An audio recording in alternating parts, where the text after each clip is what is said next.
In today's video, we are going to speak about Chelsea 4, Brighton 2, how Chelsea exploited that Brighton high line, the brilliance of Cole Palmer, and just how Chelsea managed to get their third Premier League win on the bounce.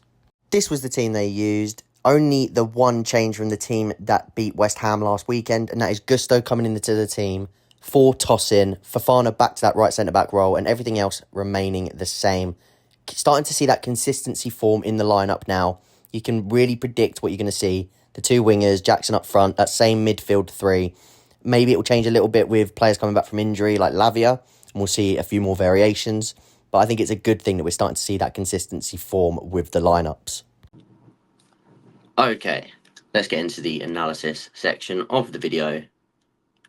Let's get going with how this game looked. And it was an interesting game, I thought. I did think that Chelsea played not exactly as Maresca planned, but obviously the plan was very heavily to sort of play into these pockets of space out wide and then find those first time balls over the top and really look to exploit Brighton's back four and at least their high line in that back four. So Brighton, as we did in the match preview, pressed with this sort of staggered front two, and we often saw this little pattern here with Kukurea, slightly more left, but still in as that sort of left centre back.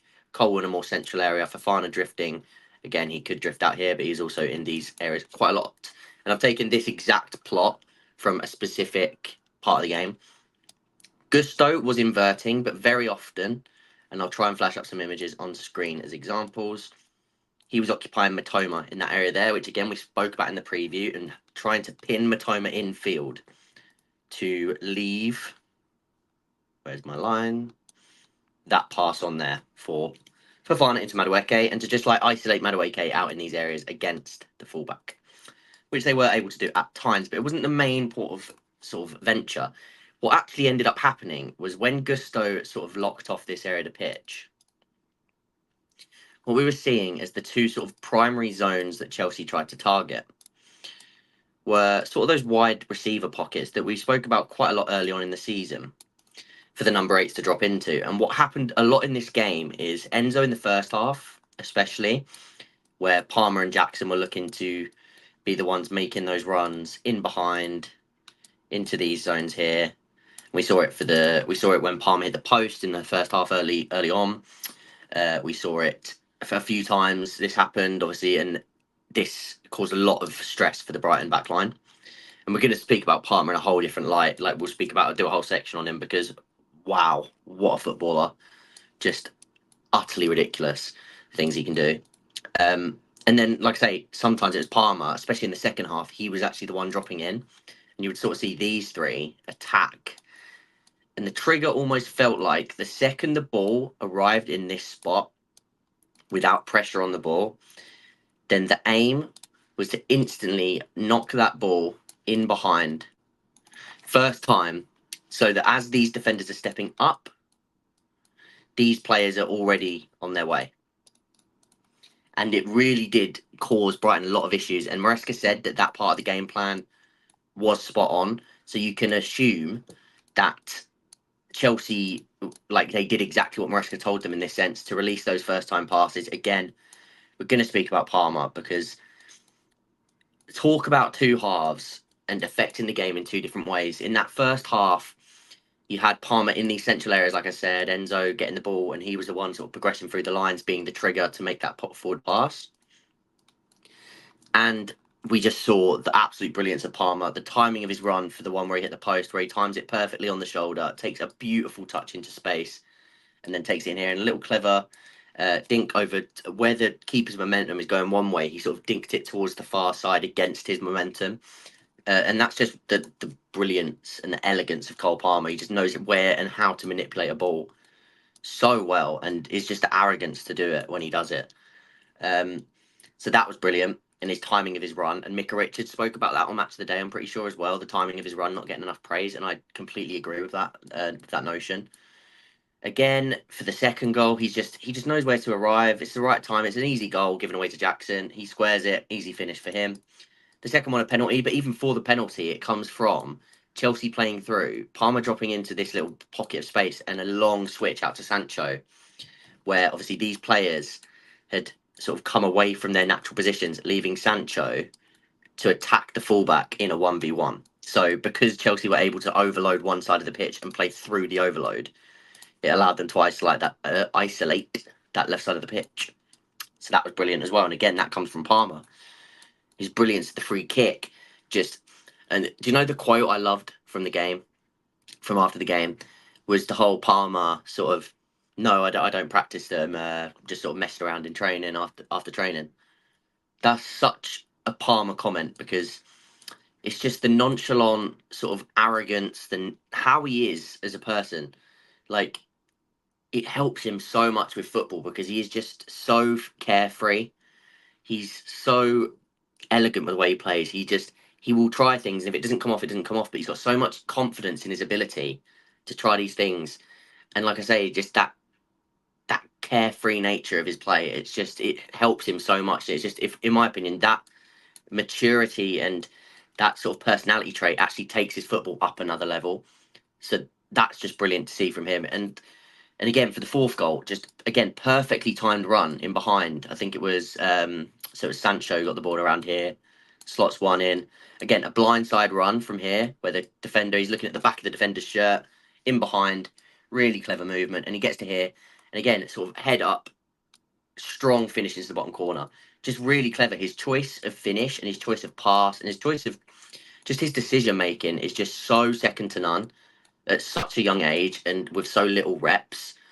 For his decision making to rarely ever collapse, rarely ever to be incorrect, is just phenomenal. It really is phenomenal.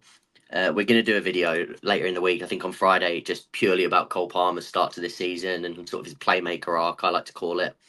Because wow, there's so much to say about Palmer. I just think he's an unbelievable footballer. Everybody obviously does now. It's becoming very obvious. Very hard for anyone to strike that down. But we have to have a proper conversation about him because unbelievable. And like I said, so that first half, you see that killer instinct of Palmer, those runs in behind.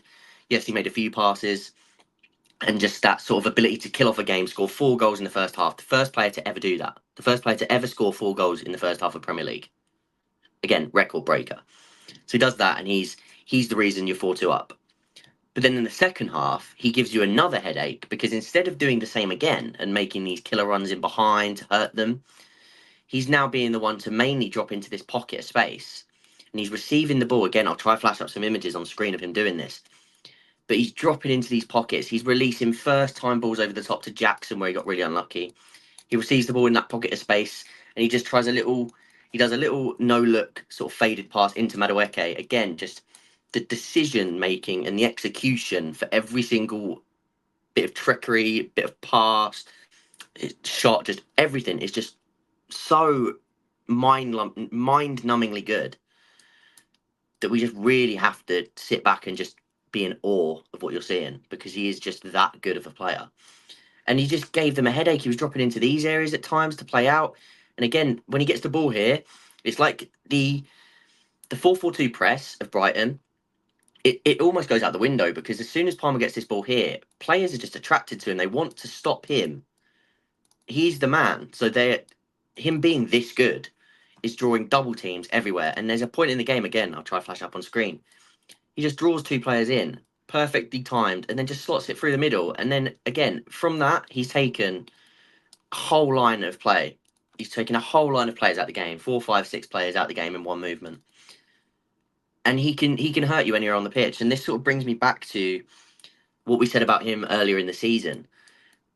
And that for me is it would have been a waste to play him out on the right this year because the way Maresca's teams work and the way he would have been out on that right side, and even with an overlapping fullback, I just don't think you get this degree of freedom from Palmer where he can drop out to the wing to receive. He can stay in this area. He can make runs in behind. He can drop into the number 6 to sort of plod the ball and really help circulate the ball. It just gives him so much freedom being in this zone and being the primary playmaker, really, especially when he's got such a good relationship with Jackson, who can he can hold those 2 centre-backs at times. He can make a run to create space for Palmer. He can combine with Palmer, lay it off to him. He's clever enough with the little back heels to release Palmer facing forwards. And I think they just really unlock each other really well. And having Palmer in that central role, as we said, through so many of the pre-season, so many of before Maresca was even appointed, why I wanted to see Palmer in that role. And I think he's showing everybody just how good he is in that role rather than off the right in this system. So I'm really happy with that. Like I said, I think we really dismantled the press really well. It was another game, a bit like West Ham, where we didn't hold more possession than Brighton. But I I like this aspect from Maresca that we haven't actually seen the best yet of what's to come in terms of that build-up play and really controlling a game. We saw it against Bournemouth, which actually was one of our poorer performances, but we held the ball nicely in deeper areas and sort of prodded our way through the game slowly and ended up getting the win as well. But it sort of shows that we're willing to adapt, we're willing to go long, we're willing to play over the press. If we can see it against a team like Brighton, that was very clearly the game plan, was to go over the top of them and hurt them with that high line, which they did against West Ham. Dropped off nice and deep, stopped the likes of Kudus and Bowen hurting you, and then again tried to look and to hurt them through the lines because they didn't have much mobility in midfield. So what we're doing really well so far this season is actually just adapting to each and every game and finding solutions for each and every game differently, which I love, because I do think there'll be a point in this season where we actually have a run of games where we play to our best level. And I still don't think that's came. I think individuals are performing at a ridiculously high level right now, but I still don't think the team is fully clicking exactly as Maresca would like. If anything, it's clicking in patches, and those patches are enough. And he's so, like, this is nothing on Maresca because I think he's shown everything we need to see so far, and I absolutely love Maresca. I think he's absolutely the right appointment, and I think he's getting everything spot on at the minute. But I think there's still a lot more that we're going to see. So really, really happy with this game. We're going to come out of this one now. We're going to go back to we'll speak about a few stats from the players in the non-live section, and then we'll end this video. But that is basically the nuts and bolts of it all. How Chelsea played through that Brighton press, really exploited that high line, and just the absolute brilliance and arrogance of Cole Palmer. And to finish off the video, just a bit of praise for Jadon Sancho. His 3rd assist in 3 games. He is lighting it up on that left wing. He won the penalty as well. Just lovely little bits of link up, creative passes like the one for Cole Palmer, the little blindside pass for his blindside run. Key passes, take-ons, just ball security. And Jadon Sancho is really making a difference in this Chelsea team. He's getting his confidence back and he's really starting to shine because of that. So in the comments down below, let me know what you thought of Chelsea 4, Brighton 2, things you were happy with, things that you'd like to see improve in the next few weeks, and any videos that you'd like to see on the channel. Please drop a like to support the channel, subscribe if you haven't already, and I'll see you guys in the next video.